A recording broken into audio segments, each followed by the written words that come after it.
juurpõhjuse kood, miks sa keeldud oma südant avamast armastusele ja nii-öelda maailmale, on sellepärast, et kui sa olid see väike poiss või tüdruk, sa ei saanud seda armastust oma vanematelt, mida sa soovisid ja mida su hing vajas. Ja kui ma nüüd ei saanud seda armastust teilt, siis ma ka keelan endal seda armastust vastu võtmast ka mujalt. Ja ma keeldun seda armastust ka välja andmast.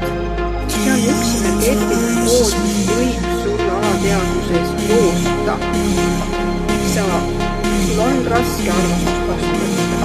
Mõistus ütleb, et ma tahan armastust, aga alateadvuses on see kood ja see otsus, kui ma ei saanud armastust oma vanematelt, kellelt ma soovisin, keelan ka endal vastu võtmast seda ka mujal, ehk siis ma justkui tekitan endale sellise piirava